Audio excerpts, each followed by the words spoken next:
My naam is Storyman. Ek is 'n kabouter met 'n rooi broek, 'n groen baadjie en 'n wit pluim om my hoed. Op hierdie kaset is daar 6 stories en 'n rympie uit my storiekas. Lekker lees, 'n lekker luister. Dot en die kangaroo. Dot verdwaal.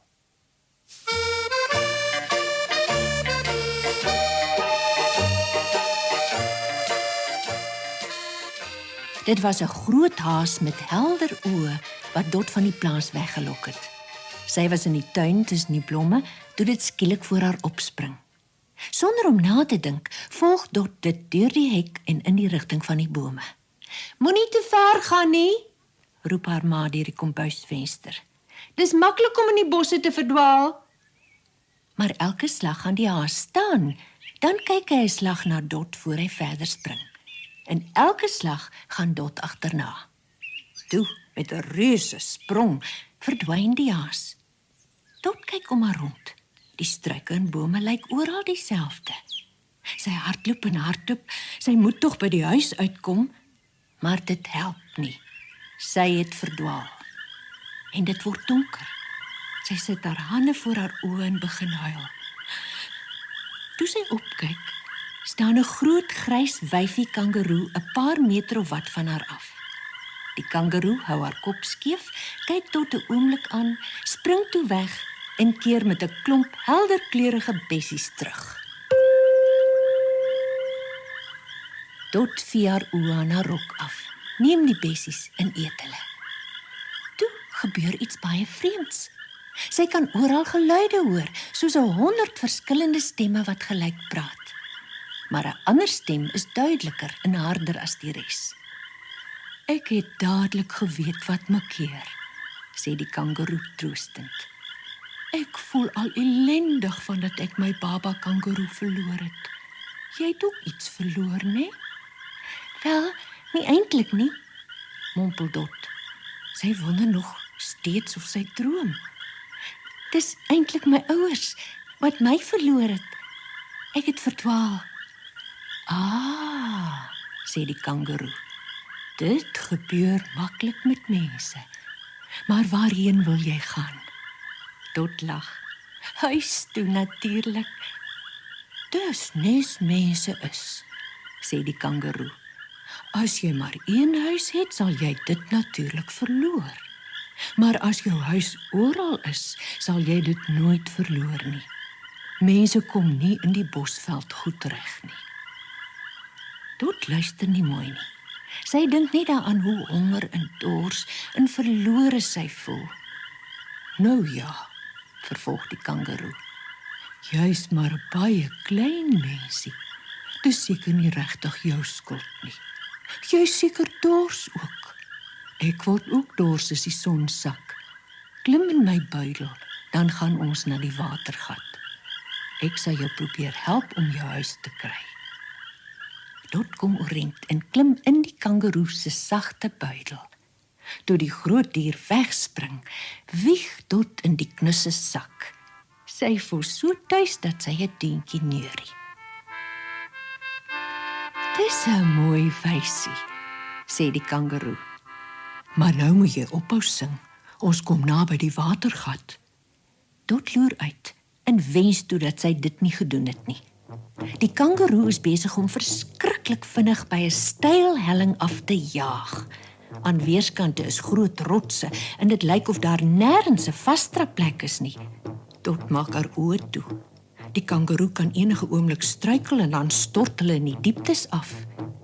Maar die kangaroo maak nie 'n enkele fout nie.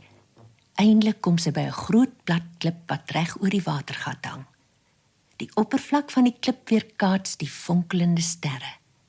Die sagte pote en sterte van kangaroes wat kom water drink, vryf hierdie klip al duisende jare blink. Die kangaroo wil net van die klip afspring toe 'n bosduif na haar roep. "Kangaroo, roe, roe, pas op, hier was gisteraand mense en hulle het 10 van ons doodgemaak.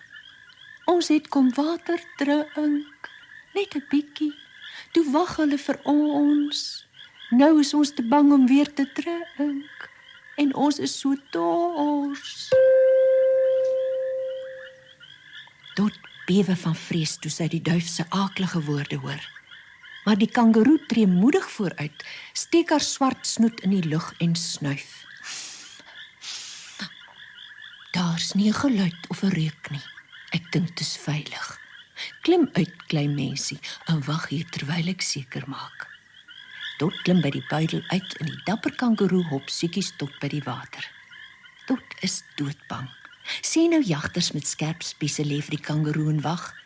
Is dit dalk hulle wat in die riete langs die water beweeg? Of net die paddas? Die kangeroe hou nie op met drink nie.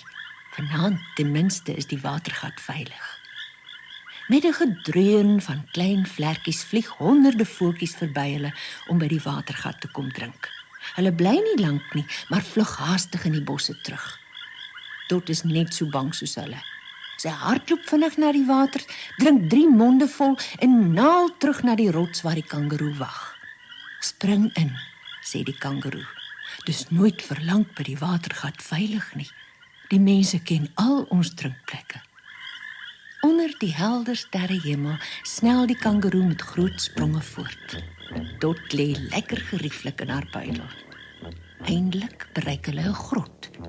Hier raak die twee spoedig op die droë sanderige bodem aan die slaap. Toe Dot die volgende oggend wakker word, weet sy dat gevaar dreig. Toe sien sy dit. 'n Groot swart slang lê op haar maag opgekronkel en die kangeroe is weg. Dot se hart bons. Sy durf nie beweeg nie. Toe hoor sy skielik 'n skellige lag van buite die grot. Moenie bang wees nie, Sê 'n stem. lê net stil. Ek sal die slang doodmaak. Dot draai haar kop versigtig. Buite die grot sit 'n groot wit kookaburra op die tak van 'n boom. Sy lang skerp snavel is oop asof hy grynslag en hy sê fluisterend: Wat 'n grap. Liewe land, baie snaaks. Die kangeroe het vir jou bessies gaan haal om te eet, sê die kookaburra. Sy het my gevra om 'n oogie op jou te hou, maar die skelmhouslang het by die grot ingeglip toe ek die wit uil oor my maagpyn gaan raadpleeg het. Maar wat 'n grap, nee. Wat 'n grap. Op daardie oomblik begin die slang oor Dot se kaalbeen seil. Die dogtertjie bly roerloos lê.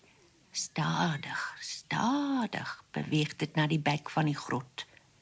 Toe die slang buite kom, swiep die kookaburra grond toe en gryp hom agter sy kop. Die slang kronkel en sis van woede, maar hy kan nie wegkom nie. Die kookaburra sleep dit in die boom op. Klap, klap, klap. 3 maal slaan die groot snavel die slang teen die boom. En daar lê dit dood teen die tak. Het jy gesien? Wat 'n grap. Dot sitter. Maar die voël is nog besig om sy vriende te vertel wat gebeur het toe die kangeroe terugkom. Sy betug die kookaburra dat hy die slang by die grot laat inkom het en lei Dot na 'n ander plek waar sy die dooie slang nie kan sien nie. Toe maak sy haar buidel leeg. Dit is vol blomknoppies en bessies. Die vreemde kos smaak heerlik. Baie dankie, sê Dot. Maar ek wil so graag by die huis kom. Wel, ek het almal gevra wat ek ontmoet het, sê die kangeroe en hou haar kop skeef. En hulle stem almal saam dat net een dier sal weet waar dit is. O, en wie's dit? Wel, almal sê ek moet die eendbekdier vra. Dink jy hy sal weet? Vra Dot. O ja, ek dink so. Toe vertrek Dot en die kangeroe om die wyse ou eendbekdier te gaan soek.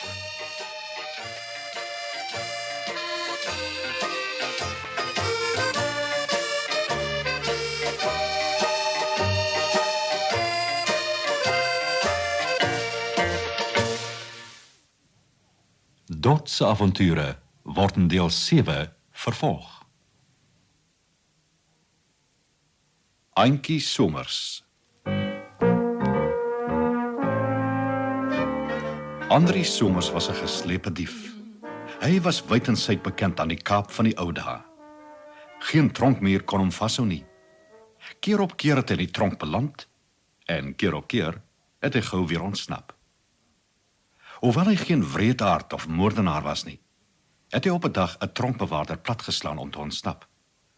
En toe hy 'n paar dae later hoor dat die bewaarder gesterf het Andri Somers geweet sy Kaapse dae is getel. 'n Dief word tronk toe gestuur en kan altyd weer ontsnap, mits hy so slim soos Andri Somers is, besluit hy. Maar 'n moordenaar se paadjie lei reguit galg toe. En omdat Andries nie vir die galg kan sien nie, vlug hy uit die Kaap, oor die berge die binneland in. Om seker te maak dat niemand hom herken nie, trek hy 'n lang rok en 'n groot kappie van sy suster aan. Hy noem homself nou Antjie en kry vir hom werk op een van die plase. Maar die vroue saam met wie hy op die landerye werk, vermoed onraad en hou hom fyn dop. Die Antjie se hande is 'n bietjie te groot, sê die een. En haar stem is 'n bietjie te grof, voeg 'n ander een by. En kyk net daai mansskoene wat onder die rok uitsteek. Die Antjie is geen vroumens nie. Antjie, is jou naam nie dalkies Annegies nie, begin al tart. En toe Andries dit hoor, weet hy moet voort, om op 'n ander plaas te gaan werk. Maar ook op die volgende plaas begin die werkers om kort voor lank spot. Antjie, ou Andries wil hom Antjie hou. En so hou dit aan, van plaas tot plaas, totdat Andries Somers op laas besef dat hy nêrens meer tussen mense kan woon nie. Daarom vlug hy die berge in, waar hy soos 'n wilde dier begin lewe. Maar hy hou nie rekening met die nuuskierigheid van die kinders wat gereeld in die berge kom speel nie. Sommer gou doen allerhande bangmaak-stories die ronde van die eienaardige mens wat in die berge lewe. Hy dra die klere van 'n vrou, maar hy klouter die kraanse uit soos 'n man, vertel die kinders mekaar groot oog. En hy maak klein velddiertjies met klippe dood en prop hulle in 'n groot sak wat hy altyd oor sy skouer dra. Elkeen las maar altyd graag 'n paar woorde by 'n skrikstorie. En weldra word vertel dat die vreemde vent van die berge nie net diere in sy sak prop nie, maar ook kinders, as hy hulle kan vang. Die groot mense hoor die kinderstories en begin wonder. Toe hulle mettertyd uit die Kaap verneem dat 'n geslepe moordenaar, Andrie Somers, binneland toe gevlug het, wonder hulle nie meer nie. Toe weet hulle, dis die einste Andrie Somers wat hier in die berge woon. Hy kan geen Andries wees nie. Hy het gaan in vroueklere, stry die kinders. Hy wil seker Antjie wees. En om vir mekaar te wys hoe danig dapper hulle is, kies hulle toe juist die Koersberge toe om daar te loop en koggel. Antjie Somers, ou Antjie Somers. Andries hoor die gekoggel, vervlies hom gruwelik en storm met sy groot sak op die kinders af om hulle te verdryf. Toe hardloop die kinders daarom. Uit asem en skoon en trane kom hulle by hulle ouers aan. Antjie Somers wil ons vang en in sy groot sak prop. Julle wil mos, waarsku die groot mense. Bly weg van Antjie Somers, hy vang stout kinders. Die kinders het nie dadelik geluister nie. Maar elke keer as Antjie Somers 'n paar van hulle skrik gemaak het, was hulle minder lus om hom weer te gaan tart. Na 'n ruk het nog net 1 of 2 dapperes, net nou en dan, dit nog in die berge gewaag. En dan het hulle ook nie vir Antjie Somers gekoggel nie, en gesorg dat hulle so ver moontlik uit sy pad bly.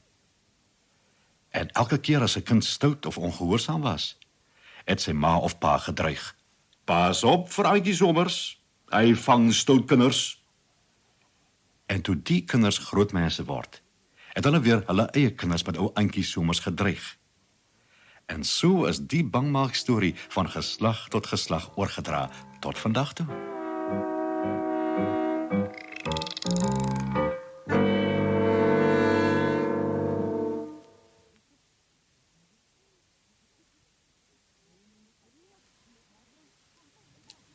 Die tweebeenvlieg van Koekenaap. My liewe peetoom Adrian, gaan word toe mos 'n sirkusman. Die skare sit hulle in vergaap aan die tweebeenvlieg van Koekenaap. Aand vir aand kom wys hy weer hoe hy die swaartekrag trotseer. 'n Draad wat in die lugte flits help oompie om te vlieg soos blits. 'n 1000 oë bly op hom. Die reuse skare sit verstom. Hy duik, hy draai, hy swing, hy swaai, hy stryk neer en die mense kraai. Een aand gebeur 'n nare ding. Sy lewensdraad het losgespring. Oom Adrian val soos 'n klip en tref die grond dat hy so wip. In plaas van deur die lug te dartel, lê hy nou op sy rug en spartel. Een gons het hy wel nog laat hoor, maar toe was sy vertoning oor.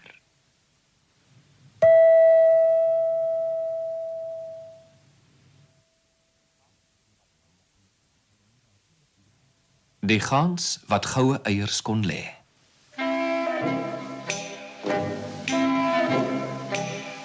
Eendag was daar 'n baie arm boer. Sy naam was Dirk. Dag en nag het hy gewens hy kan ryk word. Toe hy een oggend in die koeiskuur is en droom hy besit 3 koeie in plaas van 1, hoor hy skielik sy vrou se stem agter hom. Dirk, kyk wat het ek gekry. Ag, dit moet seker die wonderlikste dag van ons lewens wees. Toe hy omdraai om na sy vrou te kyk, kan hy sy oë nie glo nie. Onder haar regterarm het sy 'n vet gans en dan in haar linkerhand hou sy 'n volmaakte goue eier vas. Nee, jy droom nie hierdie keer nie, lag sy vrolik. Ons het werklik 'n gans wat goue eiers lê. Ag, dink net hoe ryk sal ons word as hy elke dag so 'n eier kan lê. Ons moet haar baie goed behandel. In die weke wat volg, is dit presies wat hulle doen. Elke dag lei hulle haar na die welige groen gras by die dorpstam. Elke aand laat slaap hulle haar op 'n strooibed in 'n warm hoekie van die kombuis. En elke oggend is daar weer 'n goue eier. Dirk koop grond en koeie by. Maar hy weet dat hy baie lank sal moet wag voordat hy werklik skatryk is. Dis te lank, sê hy een oggend eindelik. Ek is moeg van wag. Enige mens kan sien ons gans het 'n hele versameling eiers in haar maag. Ek dink ons moet haar slag en hulle nou uithaal. Sy vrou laat haar ompraat. Sy onthou nie meer hoe gelukkig sy was toe hulle die eerste goue eier ontdek het nie. Sy gee vir Dirk 'n mes. En kort daarna het hy die gans geslag en oopgesny. Weer kan hy sy oë nie glo nie. Maar hierdie keer lag sy vrou nie, want die dooie gans bevat geen enkele eier nie. O, Dirk, huil sy. Waarom was ons so gulsig? Hoe lank ons ook al wag, ons sal nou nooit meer ryk word nie. En van daardie dag af het dit al slegter met hulle gegaan.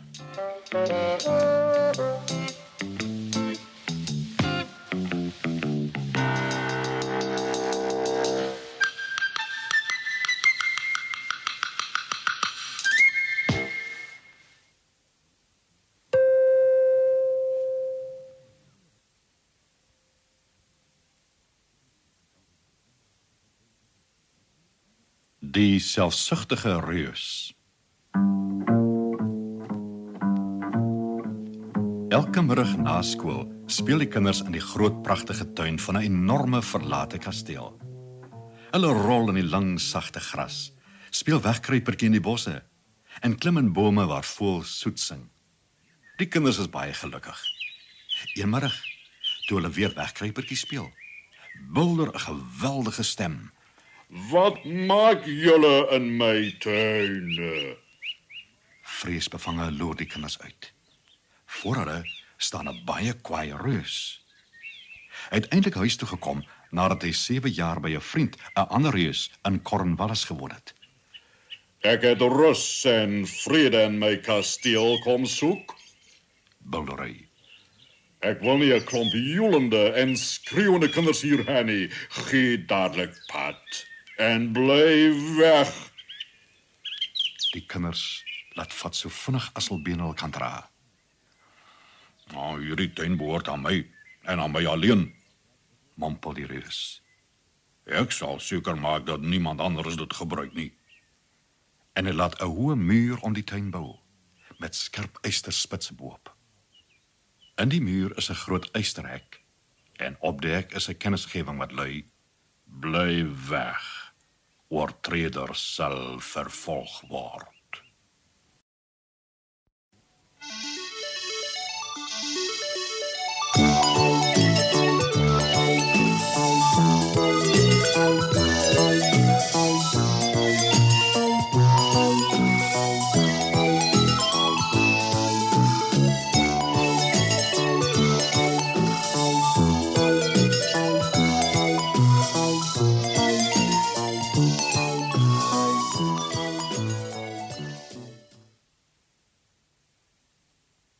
Elke dag steek die kinders al neuse deur die tralies van die hek en kyk verlangend na die tuin. Dan dwaal hulle bedroef weg om op die harde, stowwerige pad te gaan speel. Die somer gaan verby en die winter kom. Sneeu lê dik op die grond en die bome is silwer van die ryp. Die noordewind huil om die reuse kasteel en haal kletter teen die ruite. Ag, ek wens die lente wel weer kom. Sug die reus en skuif nader aan die vuur in sy kaggel. Eindelik kom die lente. Die sneeu en die ryp verdwyn en die blomme stotel koppies deur die grond. Die bloeisels aan die bome gaan oop en die voëls sing vrolik oral behalwe in die reus se tuin. Daar gier die sneeu, die ryp en die noordewind nog deur die kaal takke van die bome. Die lente het geweier om na die tuin te kom, roep hulle. Nou het ons 'n plek waar ons vir ewig kan bly. Een oggend lê die reus in die bed wakker. Hy voel baie jammer vir homself. Skielik hoor hy 'n luister sing. Hy stap vinnig na die venster om na die voël te kyk. Toe glunder hy van plesier. Die sneeu en ryp is weg en elke boom is vol bloeisels. In elke boom sal daar ook een van die kinders wat die reus tevore weggejaag het. Hulle het deur 'n gat in die muur gekruip en die lente het agterna gekom. Net een kind staan nog op die grond. Hy huil bitterlik omdat hy te klein is om selfs die laagste tak van die kleinste boom te bereik. Die reus kry hom jammer. Hoe selfsugtig was ek nie, dink hy. Nou kan ek sien waarom die lente nie na my tuin wou kom nie. Ek sal die mure platslaan en die tuin in 'n speelgrond vir kinders verander. Maar eers sal ek daar die arme seentjie bo in die boom sit. Die reus stap buitentoe, maar toe die kinders hom sien, is hulle so bang dat hulle weer weghardloop. Net die seentjie, wie se oë so vol trane is dat hy die reus nie kan sien nie, bly waar hy is. Terwyl die winter na die tuin terugkeer, tel die reus die seentjie teer op. Moenie huil nie, sê hy saggies, en sit die seun bo in die naaste boom. Onmiddellik bars die boom se bloeisels uit, en die seentjie omhels die reus en soen hom. Toe die kinders sien hoe die reus verander het, kruip hulle almal weer deur die gat in die muur, en die lente kom agterna. Die reus lag vrolik en speel saam met hulle. Met 'n groot hamer slaan hy die muur om die tuin plat. Dit is aand voor hy besef dat hy lanklaas die klein seentjie gesien het. Waar is julle vriendjie? Vra hy angstig. Maar die kinders weet nie. Elke dag na skool kom die kinders in die reus se pragtige tuin speel. Elke dag vra die reus dieselfde vraag. Het die seentjie vandag saamgekom? Elke dag kry dieselfde antwoord. Ons weet nie waar hy is nie. Ons het hom net eenmaal gesien, en dit was toe om die muur plat geslaan het. Die reus voel diep bedroef, want hy het die seentjie baie lief. Net die kinders se spel laat hom weer gelukkig voel. Die jare snel verby, en die reus word oud en swak. Weldra kan hy nie meer so lekker met die kinders speel nie. Toe hy een winteroggend by sy slaapkamervenster sit, sien hy skielik die mooiste boom wat hy nog ooit aanskou het in die hoek van die tuin. Die boom se groot takke is vol fyn wit bloeisels en silwervrugte. En onder die boom staan die seentjie. Hy het uiteindelik teruggekom, dink die reus vrolik. Hy vergiet van sy wankele bene, haas hom by die trappe af en stap vinnig tot by die seun. Maar toe hy nader kom, word sy gesig rooi van woede. Wie het jou seer gemaak? Roep hy uit. Waarom is daar die merke van spykers op jou hande en voete? Ek is wel oud en swak, maar ek sal die mense wat dit aan jou gedoen het doodmaak. Die seentjie glimlag teer en sê: "Sst, moenie bang wees nie. Kom saam met my." Wie is jy? Fluister die reus en val op sy knieë. "Lank gelede het jy my in jou tuin laat speel," antwoord die kind. "Nou wil ek hê jy moet in myne kom speel. Hulle noem dit die paradys." Toe die kinders daardie middag na die tuin kom om in die sneeu te speel, vind hulle die reus dood onder 'n boom. Hy lê baie vreedsaam daar, en hy is vol wit bloeisels.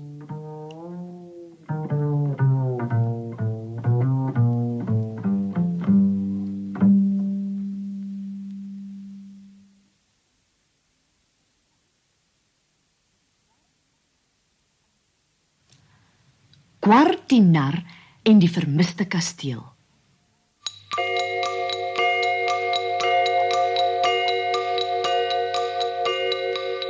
Gwar die nar woon in speelgoedland, in 'n ou kasteel. Eendag stap hy huis toe na hy by sy ou vriende, die skaakmanne, gaan kuier het. Soos gewoonlik is hy baie in gedagte. Hy kyk nie eintlik waar hy loop nie. Blonk!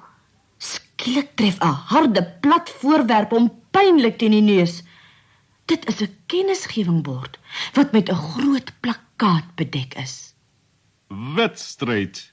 Vanaand om 6:00. Die jaarlikse wedstryd word vanaand gehou. Die eienaar van die bes versorgde huis sal 'n prys van R10 ontvang. Amptelike beoordelaar Hendrik Hanswors. Genigtig, dink Gwar. Dink net, wat kan ek alles vir R10 koop? Toe onthou hy hoe verwaarloos sy kasteel is. Die verfdop van die mure af, die torings is vuil en die wimpels verslete. Selfs die ophaalbrug is verroes. Daar is soveel te doen. Ek sal moet gou maak, mompel Gwar en haas om huis toe. Maar 'n onaangename verrassing wag vir hom. Waar sy kasteel eens gestaan het, is daar 'n kaal kol. Dis weg, roep hy uit. My kasteel is weg. Gwar gaan sit op die koue vloer van die solder. Nou, kan ek nie aan die wedstryd deelneem nie. Ek het nie eens 'n plek om te slaap nie. Hy is so ontsteld dat hy nie eens kaptein Windsak se ou houtvliegtuigie daar naby hoor neerstryk nie. "Dag sê ou kerel," roep die vrolike vlieënier toe hy uit sy kajuit klim. "Ek sê jy lekker bietjie afgehaal, wat mekeer, hè?" Gwar verduidelik wat gebeur het. "Dis vreeslik," hyg kaptein Windsak. "Ons moet dit gaan soek. Kom ou kerel, spring agterin." Voor Gwar mooi weet waar hy is, jaag hulle oor die vloer. Toe, tot sy verstomming, begin hulle opstyg. Toe Gwar afkyk, sien hy die ander speelgoed al kleiner en kleiner word, na mate die vliegtuig hoër in die lug klim. "Lekker, né?" skree die vlieënier terwyl hy nog steiler begin opstyg. Gwar begin 'n bietjie naar voel. Om te vlieg is vir hom 'n volkome nuwe ondervinding. En hy's doodbang. Hulle vlieg so skrikwekkend vinnig, om voorwerpe, oor voorwerpe, soms byna in voorwerpe vas. Maar daar is geen teken van die kasteel nie. Kan ons net 'n oombliekie stil hou? Kreun Gwar. Ek voel 'n bietjie duiselig. Maar kaptein Windsak hoor hom nie. Dit lyk trouens of hulle al vinniger vlieg. En voor Gwar nog 'n woord kan sê, skiet hulle by 'n oop venster uit.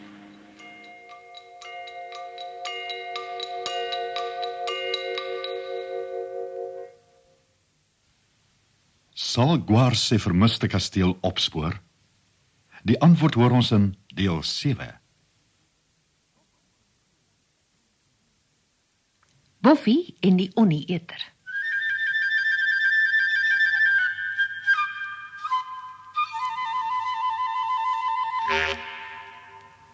Boffie de Bruin is 6 jaar oud.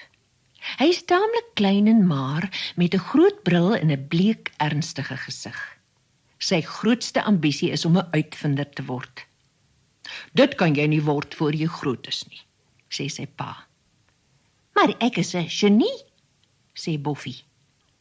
"Ja," sê sy ma, "ek vrees hy is." Boffie se ma vind dit moeilik om met 'n genie saam te leef. Genie is geneig om te dink dis al teetyd, wanneer hulle nog nie ontbyt geëet het nie. En hulle bou ruimteskepe van beskuitjies. En hulle gebruik altyd lang woorde. Mevrou de Bruin sit die kos vroeg in die oond, want sy wil huis skoonmaak. Spoedig is die kombuis vol emmers en dweile en stoffers. "Daar moet vinniger maniere wees om 'n kamer skoon te maak," sê Boffie.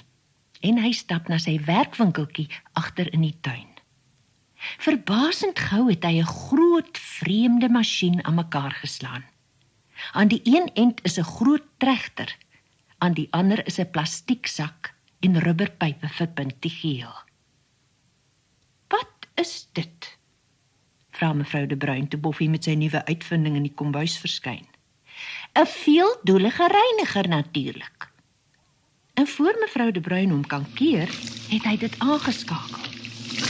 "Dit werk," sê Boffie uitgelate, en die aaklige lawaai oorstem mevrou de Bruin se gille. Met 'n gerammel verdwyn besems en dweile in die veeldoelige reiniger se pens. 'n Pot konfyt vlieg van die tafel af. Daarna volg koppies, pierings en die tafeldoek. Boffie is uitgelate. Nie al sy uitvindings werk nie. Die reiniger beweeg nader aan die stoof. Deksels vlieg van panne af. Aardappels en bone skiet uit die potte. Alles gly in die reiniger se tregter af. Eindelik swaai die oondeur oop.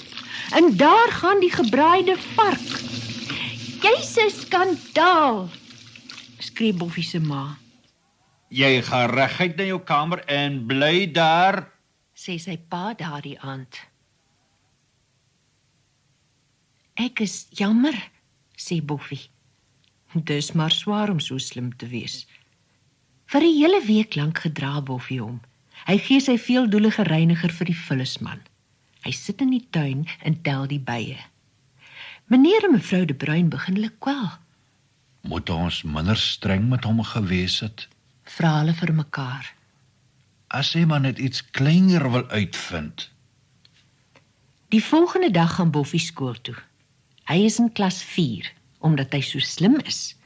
Hy moes in klas 1 gewees het, maar die onderwyseres wil hom nie daar hê nie. Hy korrigeer haar te veel. Maar meneer Grimm van klas 4 was op universiteit, en hy weet 'n ding of 2 waarvan Boffie nie weet nie. Vandag is meneer Grimm in 'n slegte bui. Hy gooi vir Bertus Enkhuizen met 'n kruit, en hy laat al die kinders skool sit. Hy laat selfs vir Betty te Groen huil. "Hy's aaklig, aaklig," snik sy. "Moenie huil nie, Betty," sê Boffie. "Ek het 'n plan. Môre is al ons sorge agter die rug." Daardie middag gaan hy na die skuurtjie agter in die tuin. Dadelik begin hy hamer en saag. Toe sluit hy die skuur, sê vir sy ouers goeienag en gaan slaap. Sy klein koppie is baie moeg van die harde werk. Die volgende oggend neem Boffie sy nuwe uitvinding saam skool toe. "O, wat is dit?" vra die kinders en drom daarom saam. "Dis 'n onie-eter," verduidelik Boffie. Die onie-eter is baie groot. Dis 'n soort kruis tussen 'n robot en 'n draak. Dit bestaan hoofsaaklik uit blik, en op die ding se enorme gesig het Boffie 'n groot glimlag geverf, want hy wil Betty nie bang maak nie. "Ooh, hy's fantasties, Boffie," sê sy. Boffie steek die onieter tot na speeltyd onder 'n stapel jasse weg. Toe stoot hy dit na klas 1. Die onieter rammel oor die vloer en sluk die juffrou in. "Oeré!" juig die kinders. En die geraas lok die ander onnies soontoe. Hulle klap hulle hande en skree kwaai. Toe trek die kunsjuffrou die onieter se aandag. Haar rooi kouse is die laaste wat die kinders van haar sien. Kinderdämmering. Hyg die Duitse onderwyser. Hy het dit skaars gesê, toe word hy ook ingesluk. Die vreeslike masjien rol in die gang af. Die een onnie na die ander bly in die slag, totdat nie een meer oor is nie. Boffie sit sy uitvinding in 'n groot kas en sluit die deur. "Nou ja, kinders," sê hy, "terug na die klaskamers." Almal doen dit. Hulle is bly om Boffie as hul nuwe hoof te hê. Boffie gaan na die prinsipaal se kantoor en begin diep dink. Die volgende dag gaan al die kinders vroeg skool toe. Met Boffie as prinsipaal verwag hulle om die oggend speletjies te speel en in die middag te skilder of weer te speel. Maar Boffie het hard gedink. Hy sit 'n kennisgewing op die prikbord. Dit lui: Eerste les, somme. Tweede les, handskrif. Derde les, wetenskap. Vierde les, ernstige lesing deur Boffie. Boffie prinsipaal. Wat van speeltyd? Vra Simon Harold kort voor 11 daardie oggend. Werk is belangriker, sê Boffie streng. Maar jy werk nie. Sê Simon. Jy sit net in die hoof se kantoor. Natuurlik. Dis wat 'n prinsipaal doen. Jy kan vanmiddag skool sit. Toe gebeur 'n vreeslike ding, eintlik 2. Die tannie wat die koswinkel moet kom oopsluit, daag nie op nie. Ook ou Klaas, wat die koshuiskinders se kos van die koshuis af moet bring, bly weg. Albei het van die onieter gehoor en is te bang om te kom. Kinders wat nie kos saamgebring het nie, gaan honger ly. Betty begin huil. "Ek is honger, Boffie," snik sy. Ons ook. Sê Jan en Katrien, en hulle begin ook huil. Jou les is te moeilik. Ek kan nou nie doen nie. Ek ook nie. Ek wens ons juffrou was terug, snuif Betty. Ek wens sy was. Boffie vererg hom. Mens kan ook nie almal plesier nie. Op daardie oomblik gaan die deur oop. Boffie se pa kom ingestommel. Kom hier, kerel. Waar's die onieter? Boffie sluit die kas oop. Die onieter glinster in die elektriese lig, Goed. sê meneer De Bruin en sleep die masjien uit. Ek het ook 'n uitvindsel saamgebring. Dis nie 'n nuwe een nie, maar dit werk. Dit is 'n bliksnyer. En geleidelik sny meneer De Bruin 'n groot gat in die onieter se rug.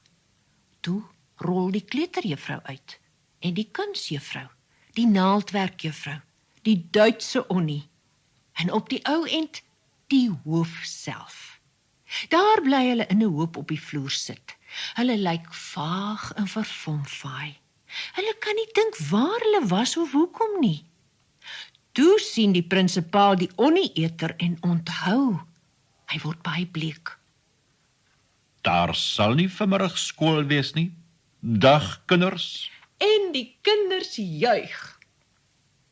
Meneer De Bruin neem sy seun in die motorhuis toe, Jy het ons in die skande gesteek. sê hy. En jy gaan reg uit bed toe sonder tee of kos. En jy gaan nooit weer iets uitvind nie. In elk geval nie voor ek groot is nie, sê Boffie. Toe lag meneer De Bruin baie hard. En mevrou De Bruin lag ook. En hulle dink hoe gelukkig hulle tog is om 'n genie in die gesin te hê. En al die ander ma's en pa's in die dorp dink hoe gelukkig hulle is om nie een te hê nie.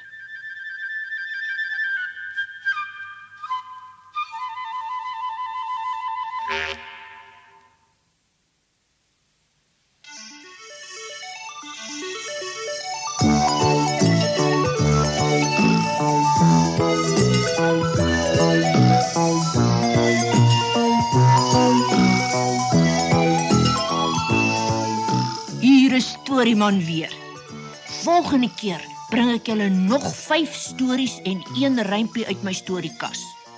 Hulle is Wolraad Woltemade, Dot en die kangaroo, die jagters, Gwar die nar in die vermiste kasteel, deel 2, Wiekus te goede, die rottevanger van Hamelin, die sneltrein.